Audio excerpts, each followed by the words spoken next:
Il existe une lecture de la Bible par les mots, comme il existe aussi une lecture par les chiffres et les nombres. Toute écriture, moi je dis chiffres, nombres et lettres compris, toute écriture est inspirée de Dieu.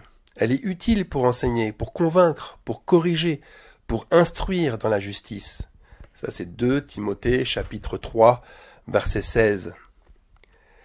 Je sais que les Écritures n'avaient pas de numérotation au départ. Les chapitres et les numéros des versets sont arrivés bien après. Mais je sais aujourd'hui qu'elles ont un sens que les copistes étaient loin de pouvoir soupçonner. Avec le Saint-Esprit, tout porte un sens, si bien que chaque fois que je reçois un message du Seigneur, je me pose la question pourquoi maintenant et pourquoi pas hier ou dans un an. Alors, pour cette nouvelle année 2024, je me suis dit, quelle va être cette année? La même que celle que nous avons vécue en 2023?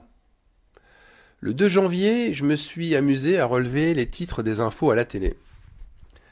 Tremblement de terre, inondation au pluriel, incendie, guerre au pluriel, cambriolage au pluriel, crise immobilière, maltraitance. Apparemment, ce début d'année n'a rien de nouveau avec le précédent. Et puis je reçois le sens de ce nombre 28 dans la Bible, alors que je ne cherchais rien à son sujet, un nombre qui demeurait encore un mystère pour moi, alors que le sens des autres nombres entre 1 et 30 m'avait été révélé bien avant. Alors si 2024 suit le sens de ce nombre 28, des récompenses seront l'apanage des uns, tandis que des sanctions et des malheurs vont tomber pour les autres. Psaume 28, à partir du verset 4, David prie Dieu de cette manière. Rends-leur selon leurs œuvres et selon la malice de leurs actions. Rends-leur selon l'ouvrage de leurs mains. Donne-leur le salaire qu'ils méritent.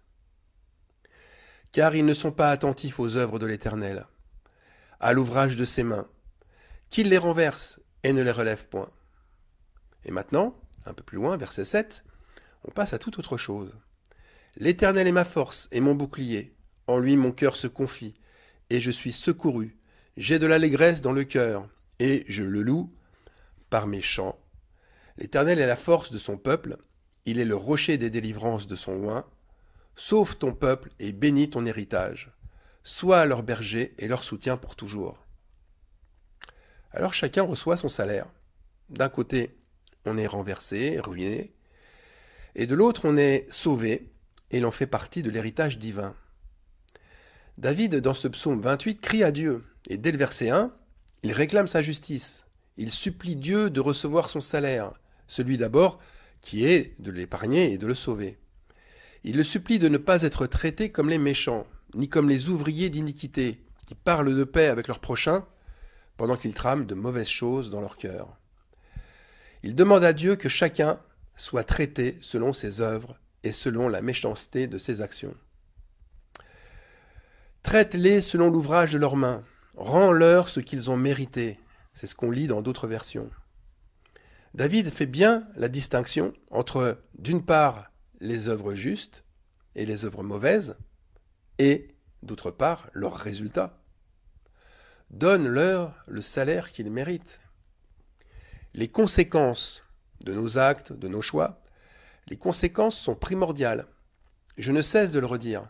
Mais les conséquences sont là pour nous rappeler nos erreurs, nos entêtements, nos jugements hâtifs, notre cœur mauvais. Prenons Exode, chapitre 10, verset 28. Pharaon dit à Moïse, « Sors de chez moi, garde-toi de paraître encore en ma présence, car le jour où tu paraîtras en ma présence, tu mourras. » Rejeter Moïse de la sorte, rejeter ce qui est juste, ça montre un endurcissement. Et quel endurcissement chez Pharaon! On voit déjà poindre sa chute fatale par la conséquence de son entêtement qui pourrait aller jusqu'au crime. La conséquence, c'est la suite logique d'un principe. Et ce qui est surprenant, c'est de voir que des gens continuent à penser que la logique ne sera pas toujours respectée et que pour eux, cette logique se manifestera autrement.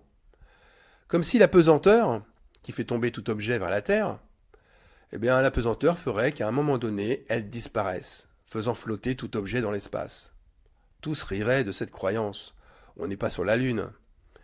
Eh bien, croire que des conséquences échappent à la logique, c'est croire que la pesanteur ne marche pas toujours. Et bien de même, croire qu'un faux enseignement de l'Évangile n'entraîne pas de suites graves, c'est croire que les conséquences diffèrent de la logique. Folie de croire que Deutéronome chapitre 28, avec les conséquences de la malédiction et de la bénédiction, ne concerne plus le croyant en Christ. C'est une folie. Ça veut dire qu'il ne pourrait recevoir que des bénédictions en étant sauvé par Jésus-Christ. C'est encore vouloir effacer les conséquences. C'est ce nouvel évangile de l'indulgence, cet évangile qui efface nos fautes par magie. Maintenant, c'est vrai qu'il existe une conséquence logique pour ceux qui persévèrent en Christ. J'ai bien dit persévèrent. Hébreux chapitre 9, verset 28. De même, Christ qui s'est offert une seule fois pour porter les péchés de plusieurs, apparaîtra sans péché une seconde fois à ceux qui l'attendent pour leur salut. Christ apparaît sans péché, mais pour ceux qui l'attendent, c'est-à-dire pour ceux qui gardent sa parole, qui gardent ses commandements. Oui, il apparaît une seconde fois, mais en esprit, pour les purifier. Psaume chapitre 18, verset 28. Il le confirme. Tu sauves le peuple qui s'humilie, et tu abaisses les regards hautains. Alors, nous avons des exemples parfaits d'illustration de ce nombre 28. Des exemples qui ont mis en miroir le destin de deux grands rois d'Israël. 1 Samuel chapitre 28. Eh bien, ce chapitre nous donne un exemple concret de grande bénédiction avec David et de graves sanctions avec Saül. Pour David, on lit au verset 2, « Et Akish dit à David, « Aussi je t'établirai pour toujours, gardien de ma personne. » Le peuple ennemi des Israélites, par le roi des Philistins Akish, devient non seulement l'ami du futur roi d'Israël David, mais plus encore, plus que cela.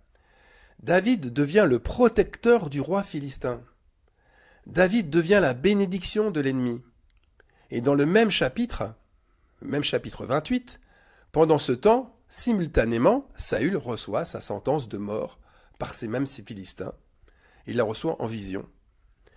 En fait, c'est le même ennemi qui à la fois protège le juste et qui extermine l'impie. Et la raison est simple à comprendre. L'impie se place sous une loi. Et on va le remarquer, c'est celle que nous montre Hébreux, l'épître aux Hébreux, chapitre 10, verset 28. Celui qui a violé la loi de Moïse meurt sans miséricorde, sur la déposition de 2 ou de 3 témoins. Tandis que le juste, lui, il se place sous la loi d'Hébreux, mais cette fois-ci, chapitre 11, un chapitre plus loin, verset 28. C'est par la foi que Moïse fit la Pâque et l'aspersion du sang, afin que l'exterminateur ne touchât pas au premier-né des Israélites. Alors oui, la marque de la foi, elle protège les justes de la mort, tandis que les impies reçoivent la marque de la bête, qui les feront périr. Et le bilan de tout ça se trouve encore un chapitre plus loin. On a lu le chapitre 10, après le 11, maintenant on est au chapitre 12, toujours verset 28. C'est pourquoi, recevant un royaume inébranlable, montrons notre reconnaissance en rendant à Dieu un culte qui lui soit agréable, avec piété et avec crainte. La crainte de Dieu et la piété forment le vrai évangile de l'agneau, comme je le disais dans mon message précédent sur la vérité, sur l'apôtre de Christ. Et dans l'unique chapitre 28 des 4 évangiles, puisqu'il n'y a qu'un chapitre 28 dans les évangiles, il se trouve dans Matthieu chapitre 28 au verset 19, eh bien là nous avons cette opposition entre deux versions qui annoncent d'un côté de faire des disciples et de l'autre d'enseigner. Eh bien, dans ce même verset, qui est traduit différemment, nous avons bien deux conséquences. L'une qui amène à la bénédiction par le fait d'enseigner, et là je parle de l'enseignement des apôtres, pas d'un autre enseignement, tandis que l'autre, ça amène à de terribles sanctions en faisant des disciples. Faire des disciples, ça construit un mur contre l'enseignement de la parole. Le Sanhédrin et les chefs religieux, ils empêchent que l'enseignement vrai soit promulgué. Et cela ne date pas d'hier. Actes chapitre 5, verset 28. Nous vous avions formellement interdit d'enseigner au nom de cet homme, et voilà que vous avez rempli Jérusalem de votre enseignement. Fin de citation. Vous voyez, ces docteurs de la loi parlaient bien sûr contre le nom de Jésus-Christ. Et eux, ils avaient bien pour vocation de faire des disciples. Maintenant, que faire si mon frère pêche? Si je le vois se placer sous la malédiction? La Bible dit « reprends-le ». Mais s'il demande la prière comme une sorte de complaisance, doit-on juste prier pour lui sans rien lui dire, alors qu'on a des doutes sur sa consécration? Une chose est certaine, ne rien lui dire, comme s'acharner avec des versets et des réprimandes, ne servira qu'à l'éloigner de la vérité. Actes, chapitre 10, verset 28, nous met en garde à ne regarder aucune personne comme souillée et impure, mais à avoir un regard de compassion envers tous. Alors, exercer une bienveillance, sans tomber dans la complaisance, ça sera la juste attitude. Mais une attitude avec l'aide du Saint-Esprit, puisque le Saint-Esprit sera toujours notre force, même dans ce moment-là, et je dirais surtout dans ces moments-là. Maintenant, j'aimerais terminer par Ésaïe, par ce livre tant cité par Jésus, et bien entendu par le chapitre 28. Et chapitre 28, Ésaïe commence d'emblée par le mot malheur. Malheur pour désigner un peuple. En l'occurrence, c'est celui d'Éphraïm. Un peuple qui s'est couronné lui-même, mais qui s'est enivré. Ce peuple a perdu de sa lucidité. Il se croit tout puissant et vainqueur. Mais il constatera sa folie par sa chute. Au verset 2, il tombera à terre avec violence. Alors Éphraïm, c'est ce groupe non pas de non-croyants, mais un groupe de soi-disant croyants qui restent attachés aux idoles. Et nous lisons au verset 17 le destin qui est attaché à Éphraïm.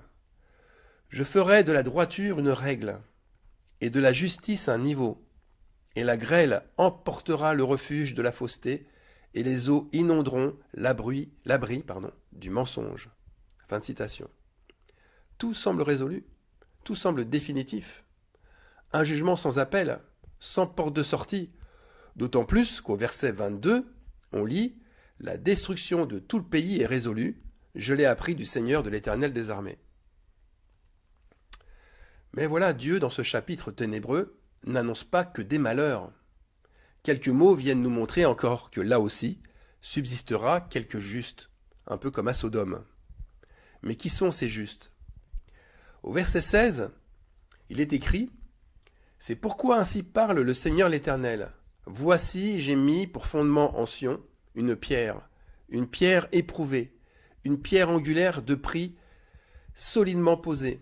Celui qui la prendra pour appui n'aura point hâte de fuir. » Fin de citation. Et concrètement, qui va s'appuyer sur cette pierre solidement posée? Au verset 22, il y a ceux qui ne se livreront pas à la moquerie. Au verset 23, c'est ceux qui seront attentifs, qui prêteront l'oreille à la parole de Dieu. Au verset 26, c'est ceux qui suivront les instructions de Dieu, sa marche à suivre. Donc Dieu viendra sauver celles et ceux qui se seront éloignés du mensonge et de la fausseté. Il fera exactement comme à Sodome. Regardez Genèse chapitre 18, verset 28. Peut-être des 50 justes en manquera-t-il 5. Pour 5, détruiras-tu toute la ville? Et l'Éternel dit, je ne la détruirai point, si j'y trouve 45 justes. Alors pour conclure ce message sur le nombre 28, Dieu ne détruira jamais le lieu où plusieurs justes s'y trouveront.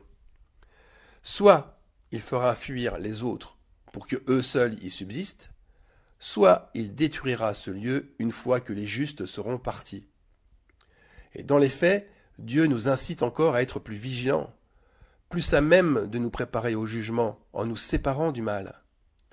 Le salaire que nous voulons n'est-il pas un salaire qui fait partie de son héritage, plutôt que d'être sous la coupe d'un terrible châtiment? Une des grandes récompenses sera de recevoir l'étoile du matin. L'apôtre Pierre dit que l'étoile du matin se lève dans vos cœurs. Cette étoile, c'est la parole révélée. Cette parole de notre Seigneur, notre Dieu, qui ne peut se lever et grandir qu'à partir de certaines conditions. Voilà les conditions. Celui de ne rien dissimuler, de confesser ses péchés et de s'en séparer, donc de pratiquer les œuvres du Seigneur. Pratiquer sa justice se fait parce que l'étoile du matin s'est levée en lui, et donc parce qu'il comprend et parce qu'il vit les révélations. À celui qui vaincra et qui gardera jusqu'à la fin mes œuvres, je lui donnerai l'étoile du matin. Apocalypse 2, verset 28. Amen.